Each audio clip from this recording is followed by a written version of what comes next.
Ranger TV India, ना धर्म ना जात, केवल सच के साथ। दर्शकों, आपको हमारा चैनल पसंद आता है तो सब्सक्राइब करें, लाइक करें, शेयर करें, कमेंट जरूर करें। दोस्तों, हमारे देश में संविधान लागू होने से पहले हमारे देश में क्या होता था? आपने देखा होगा, इसमें जानवरों की मंडियां लगती हैं, जानवर खरीदे जाते हैं। उसी प्रकार मनुष्यवादी धीरे-धीरे होता था, उसे गुलाम बनाकर रखा जाता था, उससे बेगारी होती थी, श्रम दिलाया जाता था, बदले में मजदूरी नहीं जाती थी। यहाँ तक कि महिलाओं का बड़े पैमाने पर शोषण होता था, उन्हें हवस का शिकार बनाया जाता था। और जब किसी महिला के पति मृत्यु हो जाती थी, उस महिला के सिर के बाल काट लिए जाते थे, उसका मुंडन करा दिया जाता था, उस महिला को उसके पति की जलती हुई चिता पर जलकर झोंक दिया जाता था।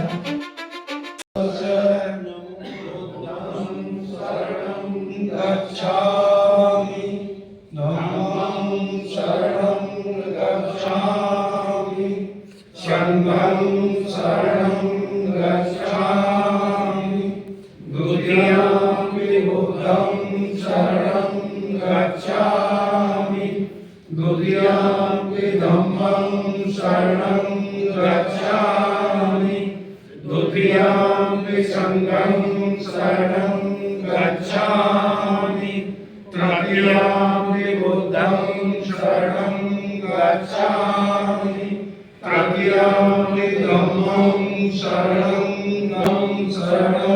गच्छामि पाणातिपाता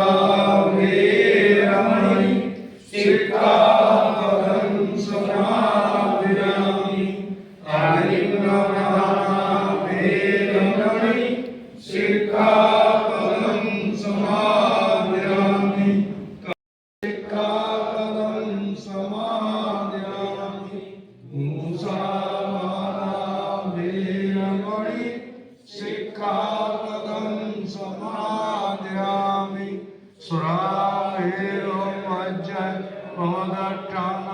वेदमणि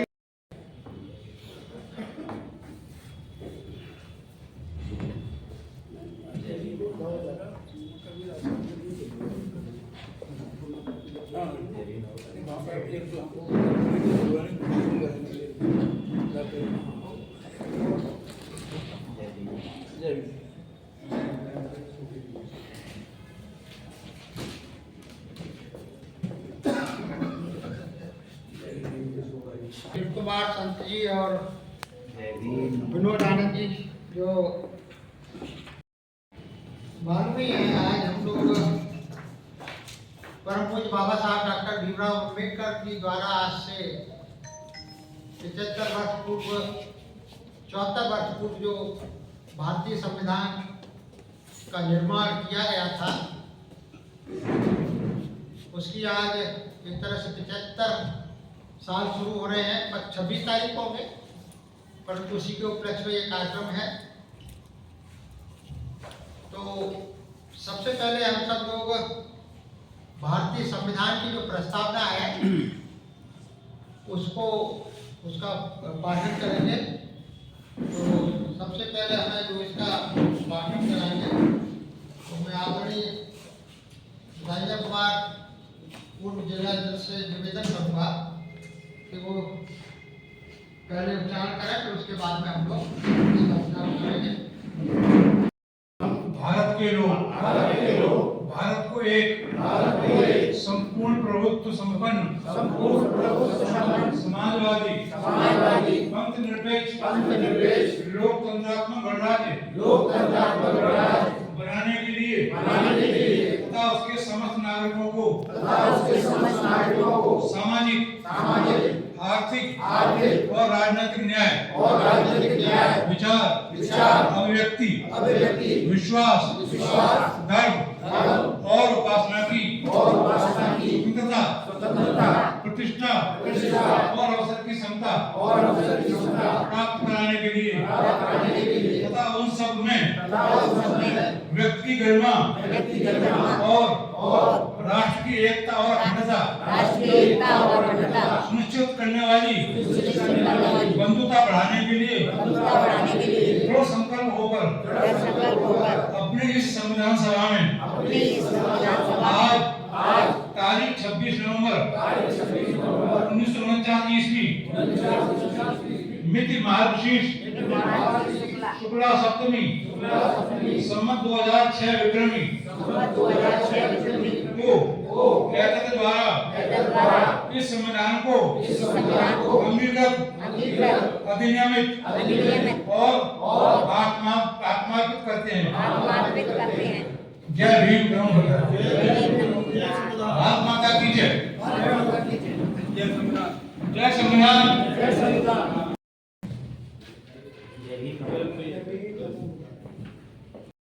हम लोग मैं चर्चा कर रहा था 26 नवंबर 1949 को भारतीय संविधान सभा द्वारा स्वीकृत किया गया था। भारतीय संविधान अपनी विभिन्न विशेषताओं के कारण विश्व का सर्वश्रेष्ठ संविधान और लिखित में विशाल संविधान है। सब लोग हम लोग बुद्धिजीवी साथी हैं, सब लोग जानते ही हैं। और भारतीय संविधान की कई विशेषता हैं, जहाँ एक और ये कठोर संविधान भी है, वह लचीला भी है, जहाँ कभी कभी संघात्मक भी है और कभी कभी जो है एकात्मक भी है। बहुत सारी विशेषता है और इसी का ये परिणाम है कि पूर्व की सरकार के द्वारा समयकाल परिस्थितियों के अनुसार भारतीय संविधान में संशोधन किए गए और काफी संशोधन किए गए। ये भारतीय संविधान की विशेषता होने की वजह से ही ये कुछ संभव हो पाया।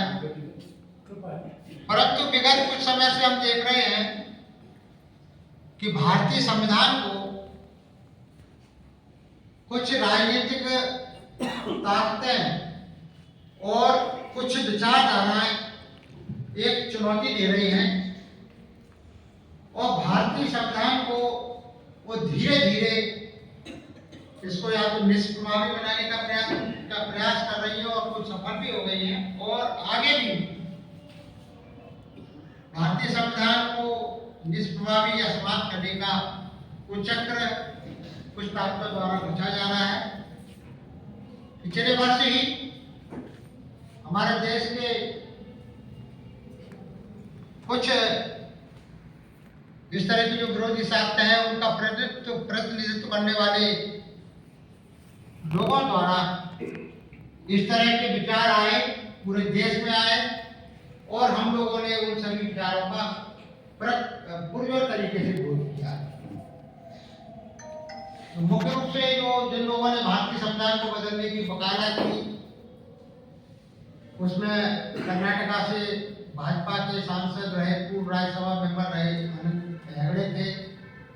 साथ ही प्रधानमंत्री की आर्थिक सलाहकार परिषद के जो राष्ट्रीय अध्यक्ष थे विवेक देबरॉय, जिनका अभी कुछ समय पूर्व देहांत भी हो गया, उन्होंने पिछले 15 अगस्त 2023 को हिंदुस्तान टाइम्स के मिनट में जो है बहुत बड़ा लेख दिया था भारतीय संविधान को बदलने के लिए। उसके बाद जैसे ही लोकसभा के चुनाव हुए तो उस समय भी भाजपा के कई नेताओं द्वारा, चाहे वो अयोध्या से चुनाव लड़े भारतीय जनता पार्टी के लल्लू सिंह चौहान हो, गिरिराज किशोर हो, कई लोगों ने भारतीय संविधान को बदलने की वकालत की और वर्तमान समय में भी कुछ तथाकथित कहना चाहिए धर्मगुरु जो एक विशेष विचारधारा का प्रतिनिधित्व करते हैं, उनके द्वारा भी देश को एक धर्म विशेष का राष्ट्र बनाने के लिए घोषणा की जा रही है। जबकि भारतीय संविधान की जो हमने अभी प्रस्तावना पढ़ी, उसमें भारतीय संविधान एक धर्मनिरपेक्ष राष्ट्र है। धर्मनिरपेक्ष राष्ट्र का मतलब है कि सरकार का अपना कोई भी धर्म नहीं है और सरकार की जिम्मेदारी है कि सभी धर्मों को बराबर का प्रोत्साहन दे और उनका संरक्षण करे। तथागत भगवान बुद्ध के चरणों में नमन करते हुए स्वतंत्र भारत के प्रथम प्रधानमंत्री भारत रत्न संविधान निर्माता बोध सतबाबा साहब डॉक्टर भीमराव अम्बेडकर के चरणों में श्रद्धासुमन करते हुए साथियों, दोस्तों, मंचाल सिंह सम्मानित महानुभाव, आज संविधान दिवस के पावन पर्व पर मेरी तरफ से आप सभी के लिए बहुत बहुत हार्दिक शुभकामनाएं। दोस्तों, संचालक महोदय ने काफी लंबी चौड़ी बात मेरे लिए कह दी। मैं अभी विद्वान नहीं हूँ, विशेषज्ञ भी नहीं हूँ, लेकिन ये बात सही है। मैंने एक वर्ष सब इंस्पेक्टर को ट्रेनिंग दी थी और ये सब्जेक्ट कोई नहीं लेना चाहता था, ये संविधान मैंने पढ़ाया था। दोस्तों, दिनांक 9/12/1946 को डॉक्टर सच्चिदानंद सिन्हा की अध्यक्षता में एक बैठक दिल्ली में हुई, जिसमें डॉक्टर राजेंद्र प्रसाद को संविधान सभा का स्थायी अध्यक्ष चुना गया। संविधान सभा ने संविधान का प्रारूप तैयार करने के लिए एक 7 सदस्यों की एक संविधान प्रारूप समिति गठित की, जिसके अध्यक्ष तत्कालीन कानून मंत्री बाबा साहब डॉक्टर अम्बेडकर बनाएंगे। कहते हैं, एक कहावत है, अधजन गलरी छलक जाए। अधूरा ज्ञान बहुत खतरनाक होता है। हमने देखा है बहुत से लोग कभी कभी टिप्पणी करने लगते हैं कि बाबा साहब डॉक्टर अम्बेडकर ने संविधान नहीं लिखा है। मैं ऐसे लोगों को बताना चाहता हूँ, संविधान प्रारूप समिति में बाबा साहब शायद 7 सदस्य थे। जब बाबा साहब डॉक्टर अम्बेडकर संविधान का निर्माण कर रहे थे, उसमें एक सदस्य की मृत्यु हो गई, एक सदस्य अमेरिका चले गए, एक सदस्य राजकीय कार्यों में काफी व्यस्त रहते थे, वो सदस्य होते हुए भी नहीं के बराबर थे। एक दो सदस्य दिल्ली से काफी दूर रहते थे, वो संविधान निर्माण में अपना बहुत ही कम योगदान दे पाते थे। अंत में पूरा भार बाबा साहब डॉक्टर अम्बेडकर को उठा पड़ा। बाबा साहब डॉक्टर अम्बेडकर ने बाहरी देशों के संविधानों का अध्ययन किया, इसके बाद संविधान का निर्माण किया तथा 5/11/1948 को संविधान सभा के समक्ष प्रस्तुत कर दिया। संविधान सभा ने एक अनुच्छेद का अध्ययन करने के उपरांत आज के दिन 26/11/1949 को हमारे संविधान को पूर्ण रूप से स्वीकृति दे दी।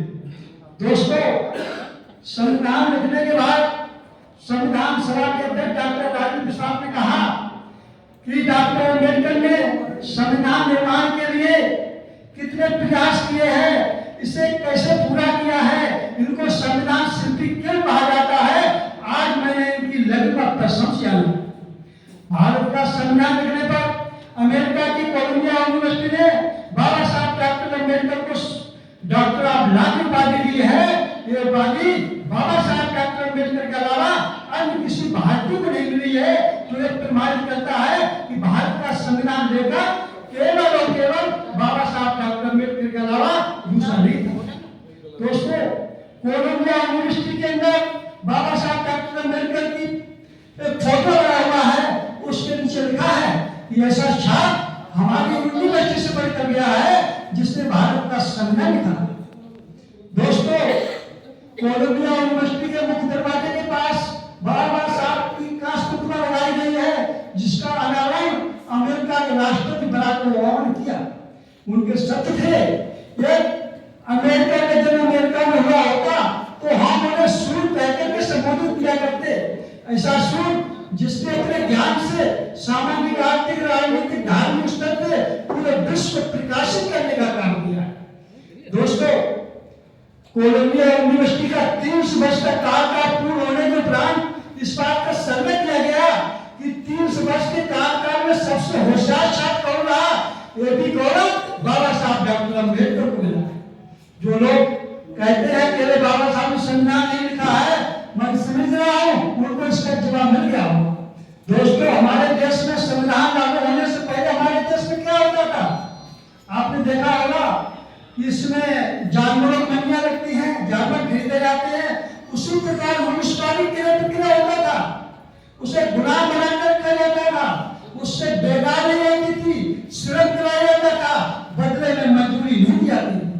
यहाँ तक कि महिलाओं का बड़े पैमाने पर शोषण होता था, उन्हें हवस का शिकार बनाया जाता था।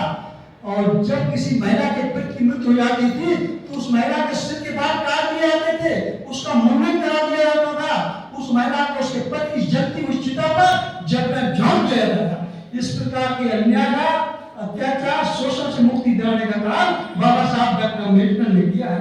दोस्तों, आप लोग जानते होंगे बाबा साहब डॉक्टर अम्बेडकर संविधान के माध्यम से हम सब लोगों को, बहुजन समाज के लोगों को सब कुछ देकर गए हैं। आप संविधान पढ़िए तो सही।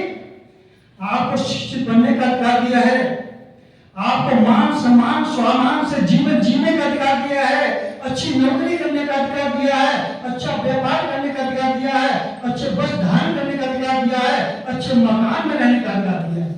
आज मेरी समझ से आप लोगों के चेहरे पे चमक दिखाई दे रही है, किसकी देन है? ये संविधान की देन है, बाबा साहब डॉक्टर अम्बेडकर की देन है। दोस्तों, कहना नहीं चाहिए। तो आज की न्यूज़ आपको पसंद आए तो लाइक करें, शेयर करें, कमेंट करें, सब्सक्राइब जरूर करें, जिससे कि हमारा चैनल आगे बढ़ सके और हम अपने देश और देशवासियों की सेवा कर सकें। इसी के साथ फिर मुलाकात होगी, तब तक के लिए आपसे विदा लेते हैं। नमस्कार।